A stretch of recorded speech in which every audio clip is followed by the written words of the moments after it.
Hello everybody, myself Prashant Mukhopadhyay, faculty member, Electrical Engineering Department, Greater Kolkata College of Engineering and Management. In the last class of power electronics subject, we have started a new topic that is module 5 or unit 5 of which is for inverters. And in the last class we have started this discussions with definitions, that is its introductions and classifications of inverters based on nature of input source and other factors like say commutation technique, circuit configuration, wave shape of the output voltage, etc. And also we have discussed the operations of single phase half bridge inverters and its waveforms, etc. also we have discussed. Today we'll discuss about operations of single phase full wave bridge inverters, basically how it operates and how its circuit is being formed. All these things will be discussed here. Single phase full wave bridge inverters circuit is shown here.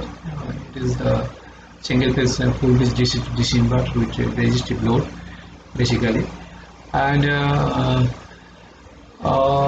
this inverter then taken into the following conventions, assumptions and conventions. So if you are going to these assumptions and conventions, we will definitely say that these full bridge inverters are consisted of two pairs of controlled switches, S1 and S2. Here it is Q1, Q2 and Q3 and Q4. So it is S1, S2 and S3, S4, and two pairs of diodes, basically D1, D2 and D3, D4.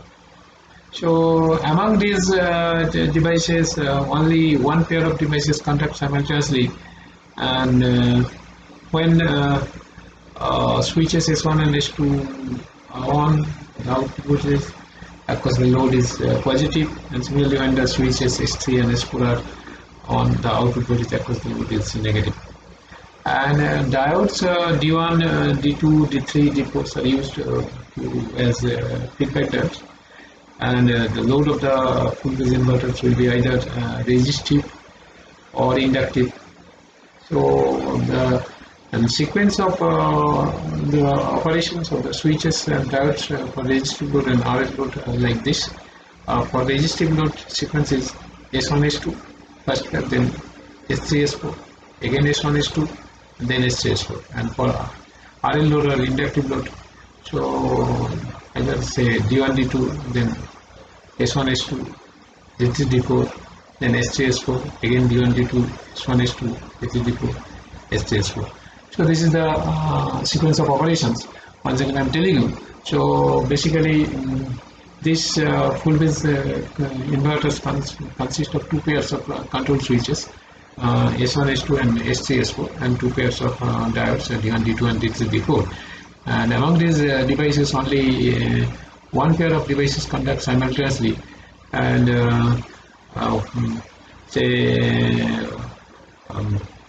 suppose when switches S1 and S2 are on, the output voltage across our load is positive, and when switches S3 and S4 are on, the output voltage across the load is negative. So, and diodes D1, D2, D3, D4 are used as a feedback diodes, and the load for the full bridge inverter will be either resistive or inductive, or basically RL load, and the sequence of switching of the switches and the diodes for R and RL load like this, respectively. For R load, it is S1, S2, and S3, S4, again S1, S2, and S3, S4. And for RL load, because of this inductor, so sequence of operations will be changed. Basically, due to the stored energy in the inductor, so this will be D1, D2, S1, S2, D3, D4, then again S3, S4, D1, D2, S1, S2, this is S4 in this fashion. So let us start and with this description of the circuits and with certain assumptions and conventions, that is the current entering this particular node A is say considered to be positive, and switches S1, S2, S3, S4, so it is either Q1, Q2, Q3, Q4 are unidirectional, and that is they conduct current in one direction only. Okay, so this is the circuit diagram of a single phase full phase AC DC to AC inverter with this resistive load. Now when this switch S1 and S2 are turned on simultaneously, as I told you, during the duration 0 to T1. Okay, so this S1 and S2 are turned on simultaneously during the duration say 0 to T1. The input voltage is Vn appears across the load, and the current flows from say points A to B.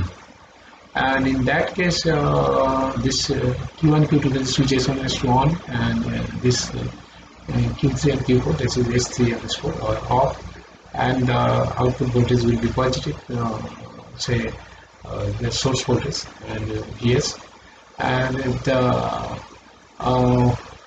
this is the path actually, and this is these two switches are on.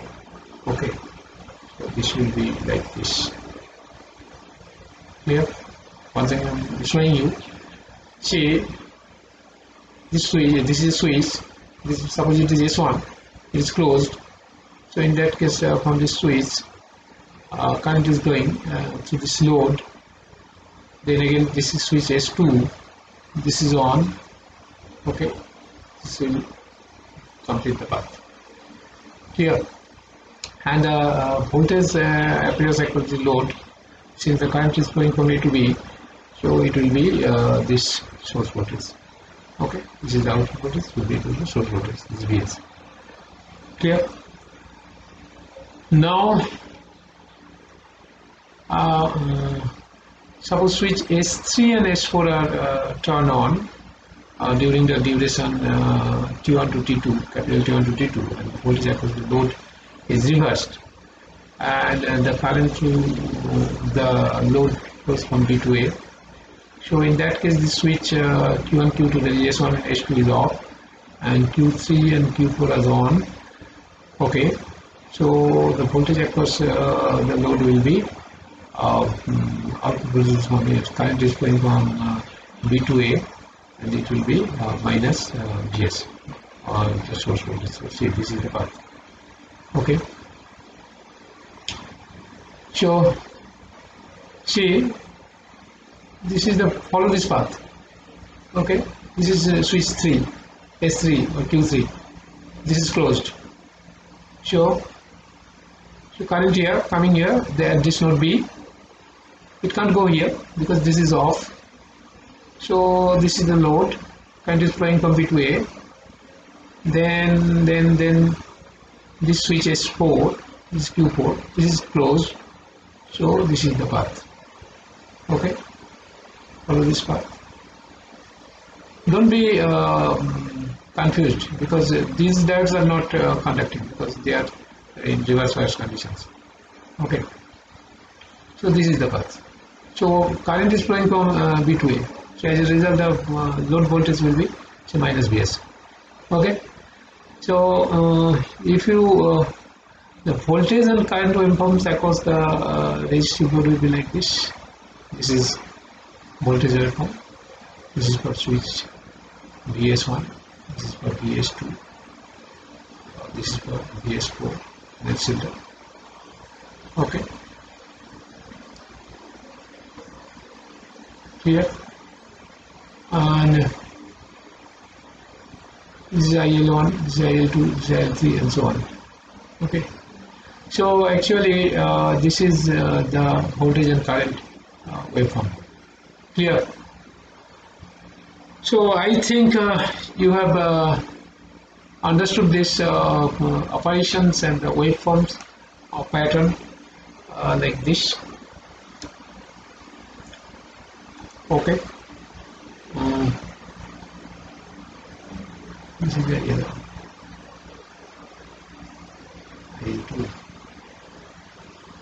Clear. Now we'll discuss single phase full bridge inverter with RL loads. Should I repeat it?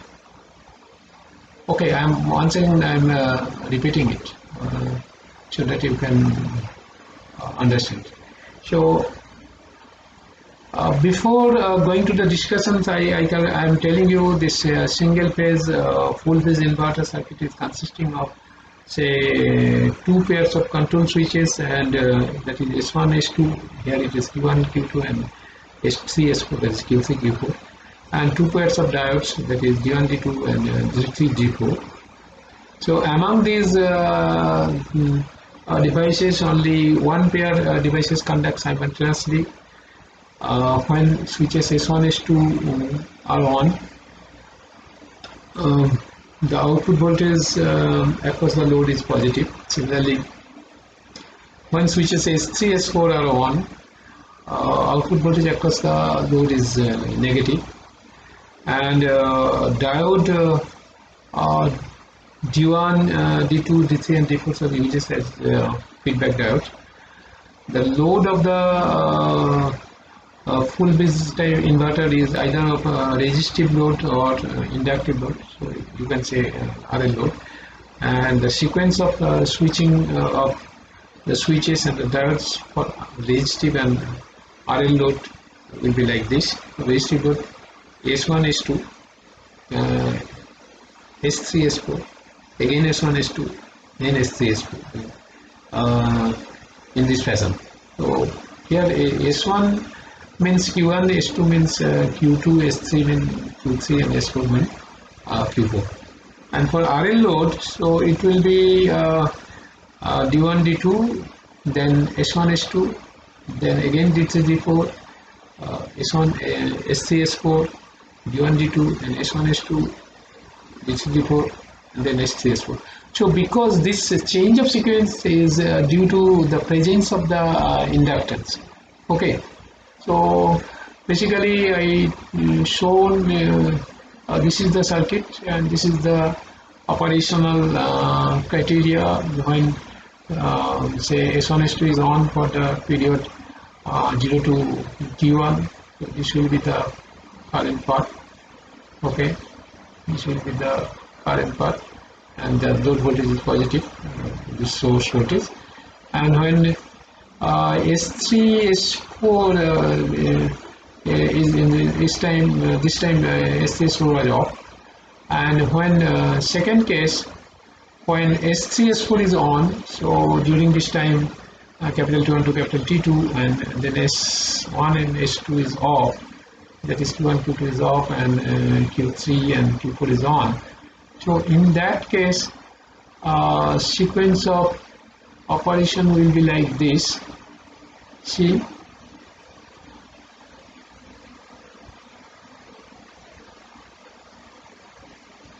actually what you are finding here, actually this current direction has been changed. Initially for the first case it was from A to B, and second case it was from B to A. So as a result, the load voltage will be say of opposite polarity. That means magnitude is same, the same input voltage, but the polarity will be different. And the voltage and current waveforms across the resistive load is shown here. See, so this is about all about the single phase full bridge DC to AC inverters with resistive load. Now I think it is clear. Okay, so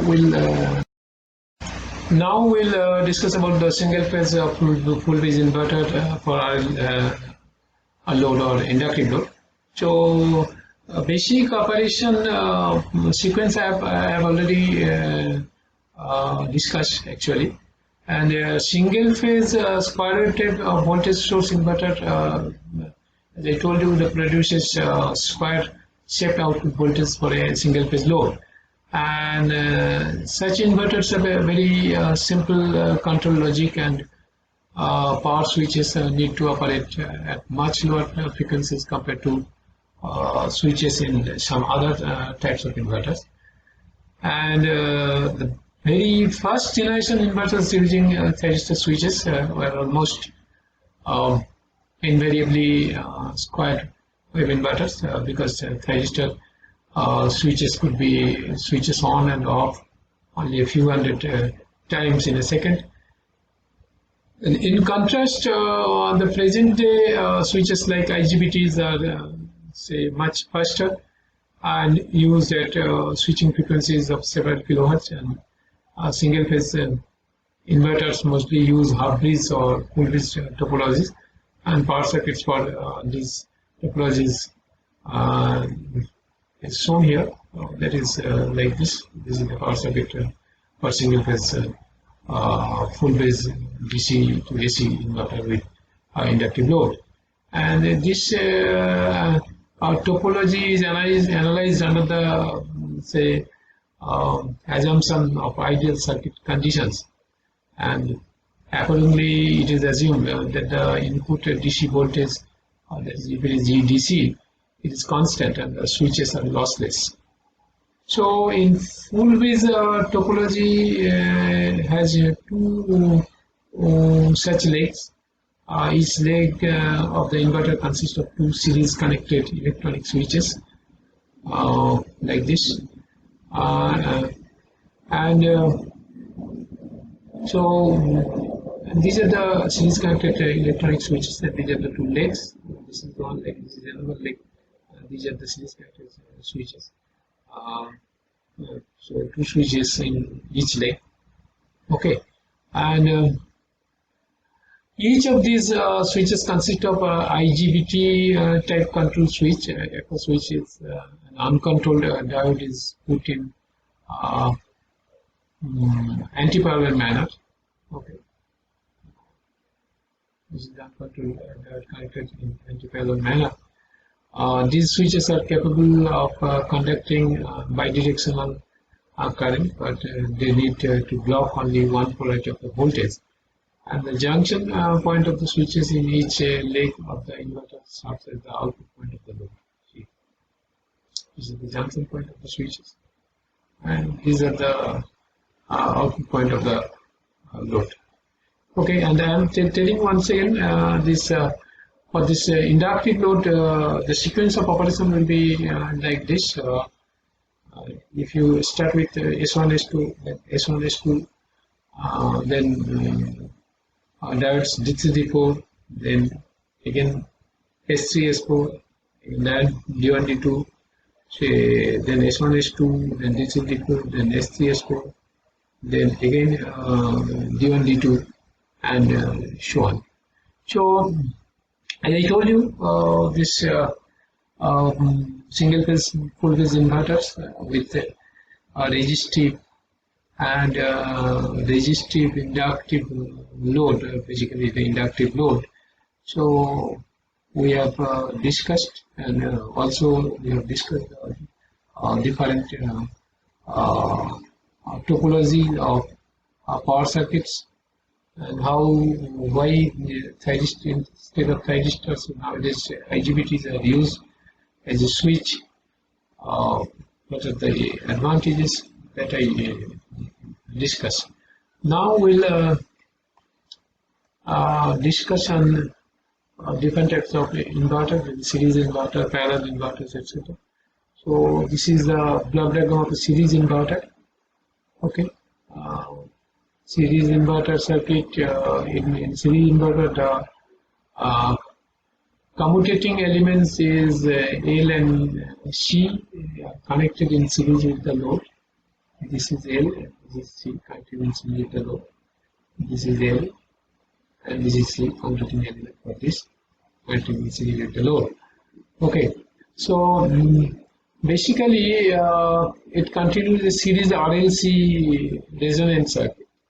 Okay, and the two SCRs, actually this SCR 1, that is T1, or this is SCR2, or is T2, are used in to produce the halves, that is positive and the negative half cycles in the output.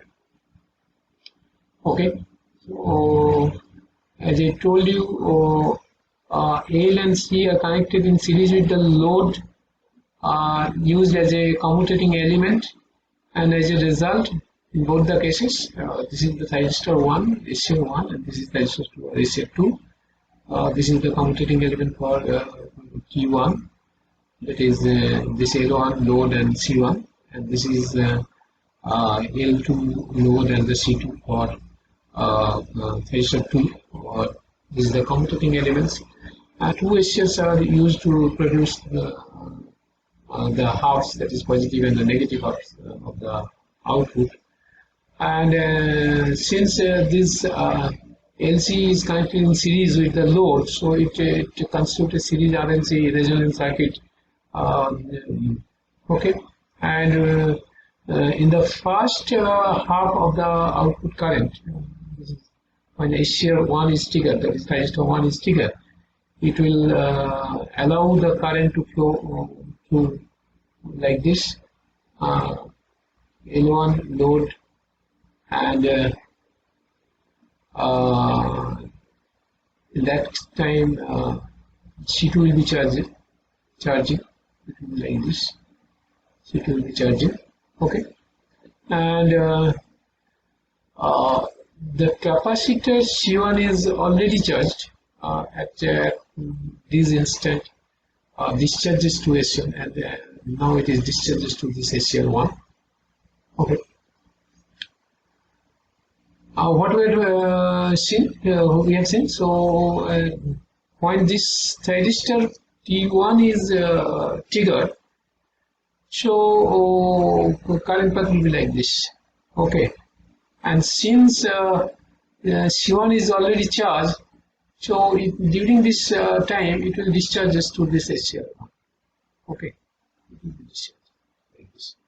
Okay, and as a result, the 50% of the current is drawn from the input source and 50% from this capacitor. So 50% since they are in resonance circuit, so 50% from source and 50% from this capacitor C1. Clear? So similarly, in the second half, when this thyristor 2 is triggered, the output current C1, this will be like this. Output current C1 will be charged, and C1 will be charged, and C2 is will discharge. Okay, so the load like this.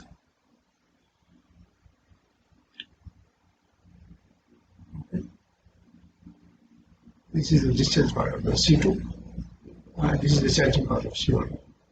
So because after the completion of when this thyristor will be off, so this will be discharged fully, and when this is triggered, so this will be charged in this fashion. Okay, and output this C2, which was charged in the first case, will now discharge in this one. Okay. So again, so the same say topology or same sequence of operations is being followed. So basically, 50% of the say load current will be drawn from the source and 50% from the capacitor C2. Here, so that is 50% from the DC input source and this from the capacitor. So the SCR T1 and T2 are alternatively fired to get AC voltage and the current, and then there is the beauty of the series inverter. Okay.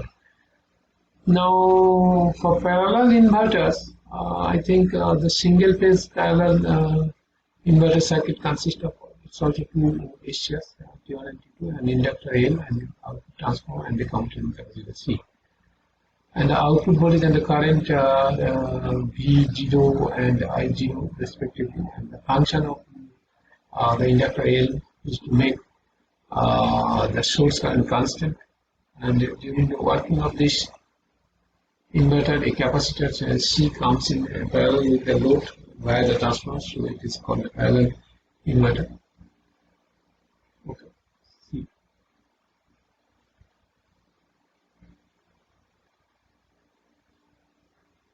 This is the capacitor. I mean, parallel with the transformer. So that's why it is called, say, parallel inverter. Okay. So it consists of, once again I'm telling you, two HCRs. HCR1 and HCR2. Or you can say Q1, Q2, whatever you want to say. And an inductor, an output transformer, and a contouring capacitor. Inductor, output or computing transformer, and load. Okay. So basically, these are connected in parallel. Okay. So actually, see, this capacitor, inverter, capacitor C comes in parallel with the load via the transformer.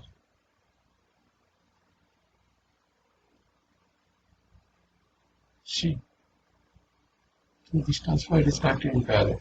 That's why it is called a parallel inverter. So this is the circuit diagram. See it very clearly. This is transformer. This is load. Load is connected to the secondary of transformer, and this capacitor is connected in parallel with this load via this transformer. So that's why it is parallel inverter. Okay. And here the operations of this inverter have been like this: mode 1, then mode 2, mode 3. And in the first mode, HCR1 is conducting, and the current flow in the upper half of the primary winding of this is HCR1 is conducting. Current is flowing in the upper half of the primary winding. Okay. And HCR2 is off. This is off, and as a result, an EMF Vs is induced across the upper half as well as lower half of the primary winding. Okay. As a result, in other words, the total voltage across the primary winding is 2 Vs.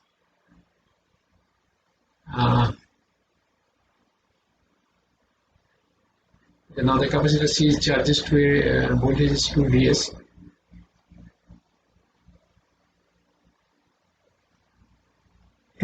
And with the upper plate as positive. Okay. And in the second mode, at the time T2,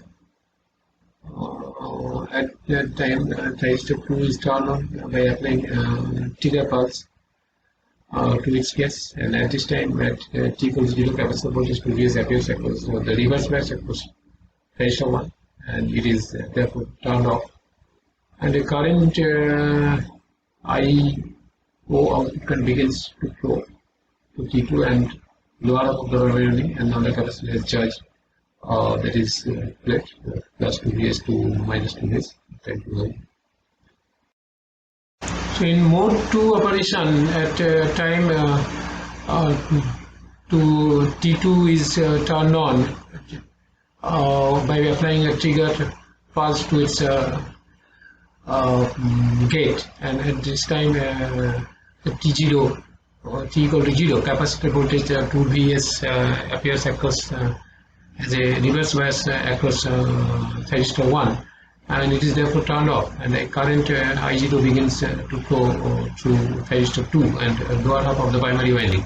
And the capacitor is charged upper plate as negative from plus 2 Vs to minus 2 Vs at time t equal to T1. And load voltage also changes from Vs at t equal to 0 to minus Vs at t equal to T1. And in mode 3 of operations, when capacitor is charged to minus Vs, thyristor 1 may be turned on at a time when T1 or thyristor 1 is triggered.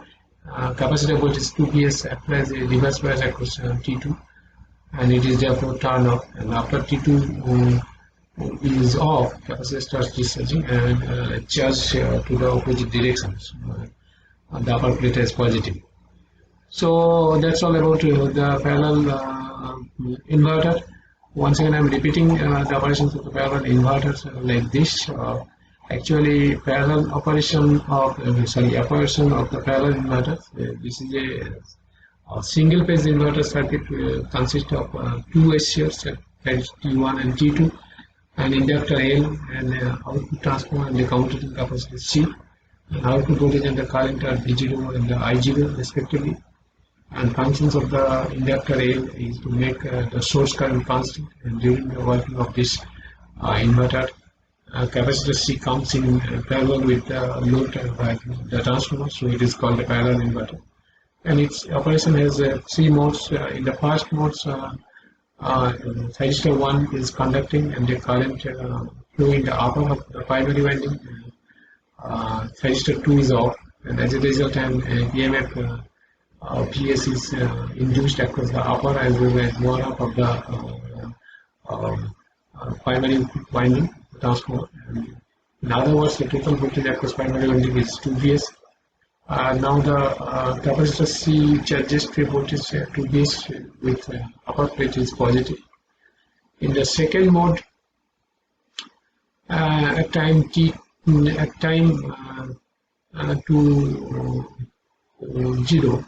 Actually, at time t equal to 0, the thyristor 2 is T2 is turned on by applying a trigger pulse at its case, and at this time t equal to 0, capacitor voltage is 2 Vs appears as a reverse bias across T1, that is SL1.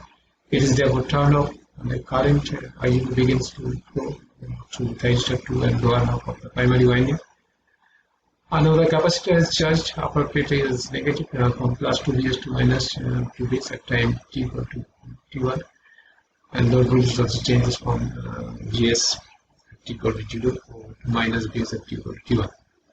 And in mode 3, when capacitor is charged to minus Vs, thyristor 1 may be turned on at any time when thyristor 1 is triggered, and capacitor voltage 2 Vs applies a reverse bias across thyristor 2, which is therefore turned off. And after thyristor 2 is off, capacitor starts discharging and charge to opposite directions, and the upper plate is negative. So that's all about this operations of the parallel inverters. Once again, I'm telling you, you must with this lecture you must follow your textbook, whatever you have with you, whether it is Linda or Rashid or any good book. And still you find any difficulties, you may contact me, as I told you before. So thank you. That's all for today, and hope you have enjoyed the class. If you have any problem, you definitely discuss me later on, either by phone, WhatsApp, mail, whatever medium you can prefer. So that's all. Thank you very much.